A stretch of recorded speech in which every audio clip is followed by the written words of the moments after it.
খবরটা খুব সাংঘাতিক সাংঘাতিক এই অর্থে যে এটা আওয়ামী লীগ বিষয় না, বঙ্গবন্ধু শেখ মুজিবুর রহমান বিষয়ে, এবং এটা বাংলাদেশের স্বাধীনতা সার্বভৌমত্বের বিষয় এবং বাংলাদেশের সৃষ্টির অস্তিত্বের বিষয়।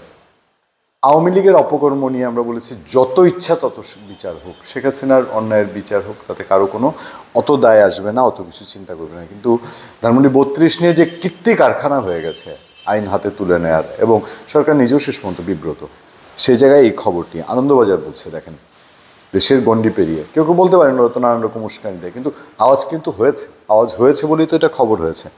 এবার নিশানা মুজিব সমাধি ঝটিতি হানার জন্যে তৈরি দল, এরা একদল ওখানে হানা দেওয়ার জন্য তৈরি হয়ে আছে। 1975 15 আগস্ট শেখ মুজিবকে হত্যার পরে বিদ্রোহী সেনারা হেলিকপ্টারে করে দেহ এনে তাদের পরিবারের কবরস্থানে দাফন করেছিলেন।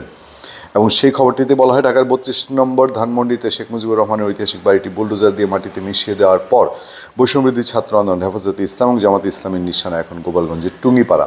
আনন্দবাজারের রিপোর্ট, সেখানে শেখ মুজিবের সমাধি ভবনটির একই পরিণতি করলে বাংলাদেশে মুক্তিযুদ্ধপন্থীদের মেরুদণ্ড ভেঙে দেওয়া যাবে বলে মনে করছে তারা। তাদের অঙ্ক একই সঙ্গে আওয়ামী লীগের মনোবল এবং আবার রাজনীতিতে ফেরার চেষ্টাও ধরাশায়ী হবে। 32 নম্বর ধানমন্ডির বাড়িটিতে আগুন লাগিয়ে তার ছাদে নিষিদ্ধ জঙ্গি সংগঠন হিজবুল তাওহিদ এবং ইসলামিক স্টেটসের পতাকা ওড়ানোর সময়ই স্লোগান দেওয়া হয়েছে, এবার হলো টুঙ্গিপাড়া। মোদ্দা কথা হচ্ছে, কি করছে তারা? এটা রাজনীতি, অপরাজনীতি করছে কিনা? এই কাজে জামাতো তাদের শাখা ইসলামী ছাত্র শিবির আশপাশের জেলার প্রশিক্ষিত ক্যাডারদের জড়ো করছে বলে গোয়েন্দাদের কাছে খবর এসছে। তৈরি করা হচ্ছে রণকৌশল। এই কৌশল হবে আচমকা দল বেঁধে ঝাঁপিয়ে পড়ে মুজিবের সমাধিটি সমূলে ধ্বংস করে দেওয়া।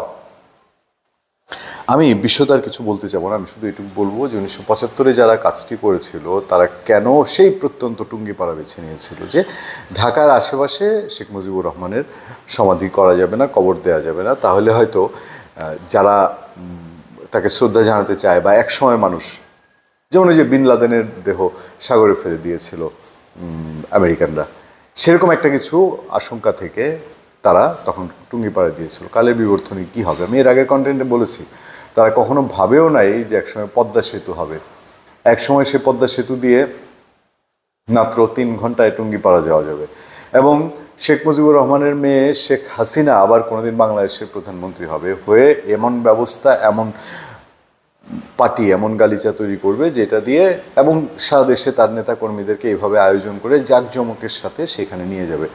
এবং এটাও হবে যে বাংলাদেশের রাষ্ট্রপ্রধান, সরকার প্রধান এবং অন্যান্য যারা আছে তারা কেউ শ্রদ্ধায়, কেউ ভয়ে, কেউ মান বাঁচাতে, কেউ চাকরি বাজাতে টুঙ্গিপাড়ায় যেতেই হবে অনেকে। টুঙ্গিপাড়ায় যাওয়াটা অনেক সময় আওয়ামী লীগের অনেক মানুষজনের, বা শপথ নেওয়ার পরে, সরকারি দপ্তরে যাওয়ার পরে, বিভিন্ন আধা সরকারি বেসরকারি যেগুলো সরকার নিয়োগ দেয়, সেখানে যাওয়ার পরে মানুষের একটা দেখানোর মতো একটা প্রেস্টিজিয়াস হয়ে গিয়েছিল যে হ্যাঁ, আমি বঙ্গবন্ধুর মাজার জিয়ারত করেছি এই পদ পাওয়ার পর। সেটা যে হবে এটা 75-এ কেউ কল্পনা করেনি। তো এখন ধরেন এগুলো ধূলিসাৎ করে দেওয়া হলো। আওয়ামী লীগ বলা হচ্ছে যে এটা আওয়ামী লীগের কি তাদের মনোবল ভেঙে দেওয়া, ভিত ভেঙে দেওয়া। আসলে এই দলগুলোর ভিত কি এত দুর্বল? অন্তত আমার ধারণা জামাতে ইসলামী এটা খুব ভালো জানে, ভালো বুঝে। সুতরাং তারা রাজনীতিকে রাজনীতির মাধ্যমে মোকাবেলা করবে, আর এই 32 নম্বরের ঘটনা দিয়ে বিশ্ববাসীর সামনে দেশবাসীকে হাসানোর কাজটি করবে কিনা। ধন্যবাদ সবাইকে, ভালো থাকবেন, সুস্থ থাকবেন। আপনাদের সাথে আমি আতিক রহমান পূর্ণিয়া।